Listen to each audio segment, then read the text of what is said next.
Hola amigos, yo espero que todos se encuentren muy bien. Todos conocemos alguna que otra persona con un narcisismo y sabemos que hay un narcisismo leve, otro narcisismo moderado y también un narcisismo muy peligroso. A las personas con el narcisismo peligroso se les llaman perversos narcisistas. Y yo hoy en este video quiero hablarte de ellos, de los perversos narcisistas, de cómo podemos hacer para reconocerlos, cómo podemos soltar esas relaciones con estas personas, cómo podemos salir de los abusos que estas personas pretenden hacernos. Soy María Cecilia Puibó, soy Master Trainer en Programación Neurolingüística, soy counselor y también abogada. Si es la primera vez que estás en este canal, te doy la bienvenida, te invito a que te suscribas a esta comunidad y que actives la campanita de notificación del YouTube para que te enteres de los distintos videos que voy publicando. Amigos, un psicoanalista psiquiatra francés llamado Paul-Claude Racamier fue la primera persona que dijo la expresión de perversos narcisistas y utilizó esta terminología para poder describir una patología que consiste en una sobrevaloración y placer que hace una persona a través de la manipulación y de generarle un dolor en el otro. Dice este autor francés que el perverso narcisista es que la perversión de ellos es un medio para que el otro, el prójimo, la persona que ellos elijan, sea portadores de su propio caos y para que ese perverso narcisista no caiga en psicosis. Es decir, el perverso narcisista utiliza a otra persona como herramienta, como medio para no caer él en la locura total. Voy a hablarles de un psicoanalista, terapeuta francés llamado Jean-Charles Bouchou. Este es un autor de libros muy importantes, uno de ellos que es bestseller en el mundo actualmente, que justamente se llama Perversos Narcisistas, quiénes son, cómo actúan y cómo deshacerse de ellos. Este psicoanalista francés en la actualidad tiene muchos videos en francés subtitulados en español, explica y se especializó en los narcisistas perversos o perversos narcisistas, como quieran llamarle, y retoma las ideas de ese otro autor francés que le nombré, de Paul-Claude Racamier. Este autor francés, Jean-Charles Bouchou, dice que el perverso narcisista vive en un conflicto interno muy profundo y que divide su yo, en dos partes. El yo bueno, que él piensa que es bueno, y el yo malo. Ahora, el yo malo, que el perverso narcisista tiene en su interior, lo proyecta en el otro, siempre en el otro. Carga todos sus defectos, carga todos sus conflictos internos que él no tolera, no puede resolverlo, los carga siempre en un otro. Y dice este autor francés que el perverso narcisista, para maltratar, para descargar, por así decir, la locura que tiene, aunque no es loco, pero tiene miedo de caer en una locura, no es psicótico, necesita descargar todo lo que tiene, todo ese conflicto, siempre en una persona muy cercana, de su entorno más cercano. Entonces, ese perverso narcisista descarga en la pareja o en la familia o también en los lugares de trabajo todos los defectos, toda su oscuridad hacia una o dos o tres personas. Curiosamente, el perverso narcisista ante los demás se presenta como una persona encantadora, amable, como todo narcisista, carismático también. Y esta persona, le decía curiosamente, ¿por qué esta persona no maltrata a todo el mundo? Solamente a uno o dos personas que elige, que los ve frágil, que los ve vulnerable, pero no tiene el mismo trato con los demás. Y cuando maltrata a una persona, supongamos que es un jefe perverso narcisista, una de las cosas que hace es aislar a, a una persona para maltratarla. Por ejemplo, a un empleado lo puede llevar a una habitación o a otro lugar donde esté aislado del resto de sus compañeros, porque ahí le va a descargar el maltrato y toda su oscuridad. En la familia es exactamente lo mismo. Supongamos que un perverso narcisista es un padre o una madre, vamos a suponer que tiene 4 hijos, 3 hijos. Ese perverso, ese padre o esa madre perverso narcisista no va a tratar mal a todos los hijos. No, simplemente elige a uno. Podría llegar a elegir a 2, pero hace la diferencia. A unos tratará muy bien y a otro, al que él ve más frágil, lo tratará muy mal. Y volcará sobre ese hijo todos sus conflictos internos. En la familia sucede mucho cuando hay padres y madres perversos narcisistas, eligen a un hijo desde niño para maltratarlo, a diferencia del resto de los hermanos. A los demás hijos los trata bien. A ese niño que eligió para maltratarlo se le llama niño síntoma, porque es el que padece todos los síntomas de la perversión de ese papá perverso narcisista o de esa mamá perverso narcisista. Y este doble juego que hace un juego cruel, por supuesto, apunta a que las maldades que le puede llegar a hacer a un hijo, por ejemplo, y con otros hijos darle un buen trato, con esto está elaborando un mecanismo en la que va a desacreditar al hijo maltratado, porque los otros hijos que son bien tratados, justamente también los manipula para que no crean las verdades o el relato que les pueda contar ese hijo maltratado.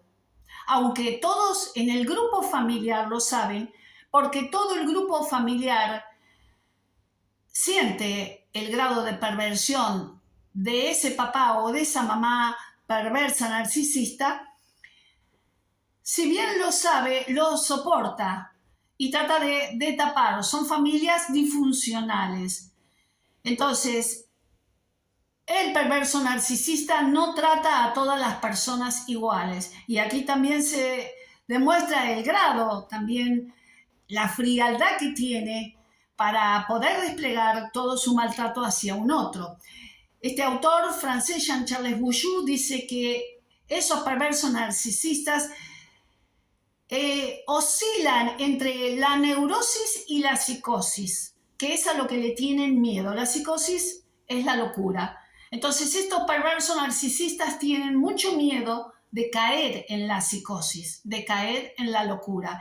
Están como al límite. Según Jean-Charles Bouchou, esta patología perverso narcisista también tiene en su interior otras patologías como la de la personalidad borderline, o sea, la personalidad también llamada la personalidad límite o fronteriza. Es decir, que están entre un límite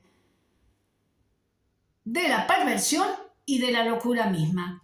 Estos perversos narcisistas son personas frías, son personas calculadoras, son personas que también son seductoras, hacen todo el mismo trabajo que los demás narcisistas del Love Bombing para enganchar a una pareja, Pero luego empieza la etapa de la devaluación y del maltrato, la etapa del castigo. Y una de las cosas actitudes, conductas que destaca Jean-Charles Bouchou es que necesita sí o sí ir haciendo de a poco un aislamiento de esa persona que él elige para maltratar. A su vez, curiosamente, dice este autor, que a esa persona que la elige para maltratar, en el fondo, en su interior, también la admira y la necesita. La admira porque reconoce la bondad, reconoce las cualidades, las virtudes que esa persona tiene y que él la envidia y que él no posee. Y necesita destruir los valores de esa persona que elige para maltratar porque la otra persona le hace ver lo que él carece. Y el perverso narcisista quiere dar siempre una imagen de perfección, quiere creerse perfecto, entonces esta persona no tolera sus propios defectos, se odia a sí mismo, entonces debe elegir a una persona para proyectar todo lo que él tiene, toda esa oscuridad, toda la maldad, todo el grado de perversión lo necesita proyectar en un otro. Si esa persona maltratada que eligió el perverso narcisista, por ejemplo, desapareciera de la escena familiar, por ejemplo, supongamos que fuera un hijo y se va a vivir a otro país, se casa, se muda o se aleja de la familia, dice que ese perverso narcisista cae en un grado de depresión, cae en una angustia de abandono porque no se siente como que le quitaron la razón de su ser. O sea, la razón de su existencia es encontrar a una persona para volcarle todo lo oscuro, lo malo que él tiene. Y divide su yo interno entonces en un yo bueno y en un yo malo. El otro siempre va a representar el yo malo que él tiene adentro.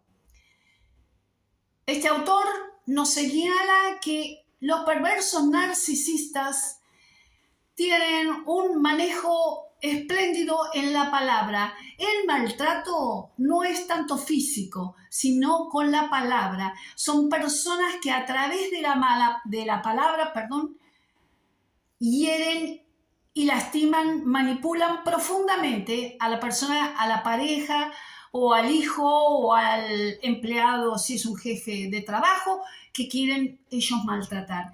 Son expertos en dañar con la palabra. La palabra de ellos es el arma para poder herir y destruir al otro. Esto le genera un gran placer.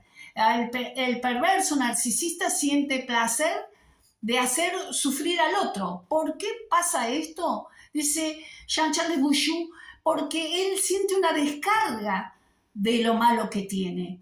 Entonces, cuando hace sufrir al otro en su perversión, se siente empoderado, se siente aliviado. Esto a él lo revaloriza. Son personas que, como todos los narcisistas, siempre necesitan validarse por las emociones que generan en las demás personas. Y el perverso narcisista se revalida, o sea, se empodera generando un placer al ver sufrir a una persona. Tienen un componente sádico. Esas personas no se curan porque consideran que están en lo justo. Cuando maltratan a otra persona, el perverso narcisista se convence en su interior de que esa otra persona, como es mala, según ellos, merece un castigo, son merecedoras de ser maltratados. Entonces, por ejemplo, vuelvo a decir, un jefe en una oficina maltrata, un jefe perverso narcisista en una oficina maltrata a un empleado. Está convencido de que ese empleado merece ser maltratado. ¿Por qué ese empleado para ese perverso narcisista es malo? Porque en realidad le está depositando y proyectando toda su maldad. Entonces, merece ser maltratado. En las relaciones de pareja, en las relaciones de amor entiende, amor no tienen, por supuesto, pero en la dinámica relacional, este perverso narcisista, sea hombre o mujer, porque hay de los dos, interpretan que el amor debe doler, le debe doler al otro, que el amor es el sufrimiento. Entonces ellos se creen con el derecho de hacer sufrir al otro para probar si el otro verdaderamente lo soporta y lo ama. El perverso narcisista tiene una profunda angustia de abandono, un miedo al abandono. Esto es lo que nos explica este autor francés. Ahora, el perverso narcisista no es consciente del todo de que es un perverso narcisista, pero sí tiene temor a la locura, sí tiene temor a caer a una psicosis. Es una persona que no puede manejar sus emociones, que no puede resolver sus conflictos y necesita a un otro para descargarlos. Y dice este autor que siempre utiliza mecanismos de identificación proyectiva y a su vez la víctima va introyectando lo que el otro perverso narcisista le va proyectando. Esto se llama identificación introyectiva para la víctima. Queridos amigos, la identificación proyectiva y también la introyectiva son mecanismos de defensas que todas las personas tenemos, y hay identificación proyectiva sana y hay identificación introyectiva, sana, pero también está la identificación proyectiva patológica y la identificación introyectiva patológica. En el caso de los perversos narcisistas, los dos mecanismos de defensa obviamente son patológicos. ¿Qué es la proyección? La proyección es cuando le atribuimos a un otro valores, cualidades, actitudes que en realidad deseos también que tenemos nosotros. Y el otro las recibe, y cuando esto es gradual, repetitivo, en especial entre padres e hijos, los otros lo van introyectando en su interior y sienten que es una creencia propia, que es tal como dice el otro. Por ejemplo, una identificación proyectiva que puede hacerse de buena fe. Supongamos una madre que siempre deseó ser cantante y bailarina y no lo pudo ser. Entonces tiene una hija. Entonces va a ir desde niña esa mamá proyectando hacia su hija su deseo de haber sido cantante y bailarina, y le va a ir manipulando, introyectando que tiene que ser bailarina, que tiene que ser cantante. A tal punto que la hija se termina convenciendo que realmente quiere ser bailarina o cantante. Esa hija está introyectando el deseo de su mamá. Ahora, ¿qué pasa? Esa hija puede crecer el día de mañana y darse cuenta que en realidad ella no quería ser cantante ni bailarina, quería ser médica, por ejemplo. Pero esa hija que fue manipulada, aún de buena fe, tomó como propio los deseos de un otro. Esto es proyección. Esto es cuando la persona proyecta en un otro la creencia propia. Y el otro la recibe de una manera tan repetitiva que se la termina creyendo. Proyección hacemos todos constantemente. Se hace de buena fe para introyectarle, por ejemplo, buenos valores o buenos conceptos, virtudes hacia otras personas. Y también introyectamos, por ejemplo, si nosotros admiramos, supongamos, a un líder, a un artista, a una figura pública, y nos agrada mucho su historia de vida, su manera de ser, vamos sin querer, como mecanismo de defensa psíquico, introyectando los gustos, los deseos, la forma en que se viste, la forma en que habla, esa persona que admiramos en un punto. Entonces, desde un punto de vista estamos introyectando un modelo por admiración de otra persona, que vive otra persona. La introyección, por ejemplo, en el caso de los hijos, se puede hacer, y en la pareja también, por una gran admiración, pero también por un gran terror o por un gran miedo. Por ejemplo, si hay un padre muy violento, una madre violenta con sus hijos, los hijos van a ir introyectando todos los deseos del padre o de esa madre violenta y van a repetir lo mismo que quieren que esos padres repitan para evitar un castigo y un grado de violencia. Como mecanismo de defensa van a terminar apropiándose de los deseos y de todo lo que le diga al otro y no se van a resistir. Estos son mecanismos. Ahora, ¿qué dice?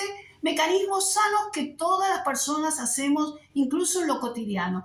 Proyectamos, son mecanismos de defensa inconscientes que vamos proyectando en el otro. Incluso una persona, por ejemplo, muy empática, sin querer, inconscientemente, va a proyectar esa empatía en el otro. Entonces puede estar frente a una mala persona y por su propia, digamos, empatía no va a creer que el otro es una mala persona.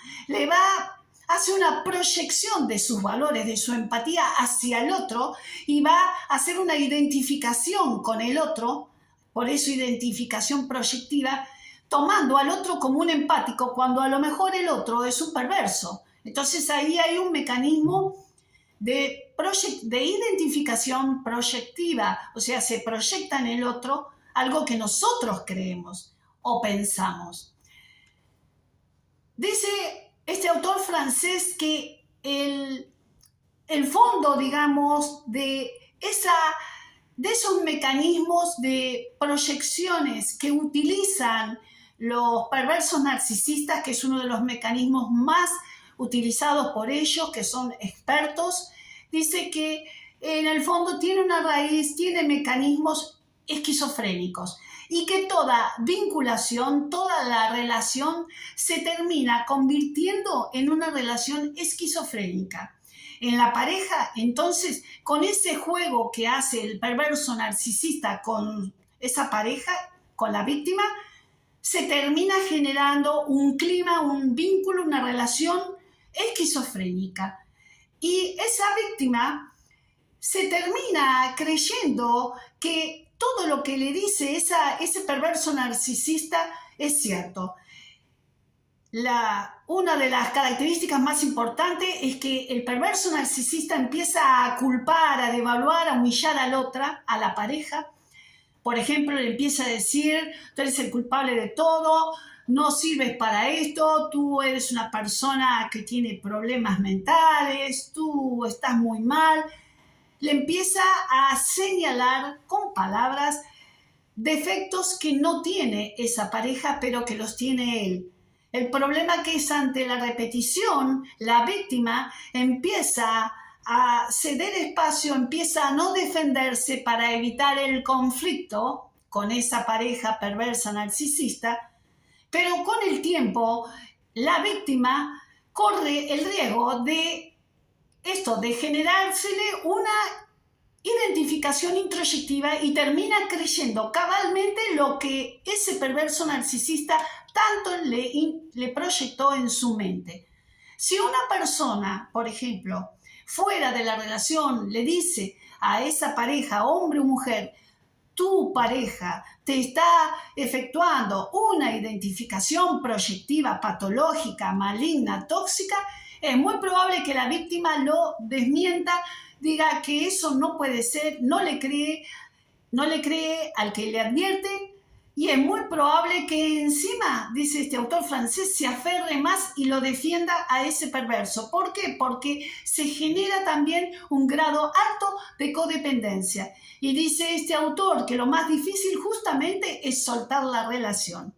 La buena noticia que nos da Jean-Charles Bouchou es que cuando la víctima se da cuenta y logra soltar el vínculo, sea laboral, sea de pareja o de hijos, puede comenzar a sanar todos los síntomas que le ha generado, todo el estrés postraumático que le ha generado esa relación con ese perverso narcisista. Y dice este autor, nos cuenta que lo primero que tiene que hacer la víctima es hacer un proceso de desidentificación, es decir, toda la identificación introyectiva que hizo lamentablemente en la relación, tiene que eliminarla, tiene que encontrar y trabajar su propia identidad, tiene que reconstruir su identidad, porque en esa identificación proyectiva que le hacía el perverso narcisista, la víctima pierde su identidad, ya no piensa como esa persona, sino que piensa como su victimario. Este es el gran problema.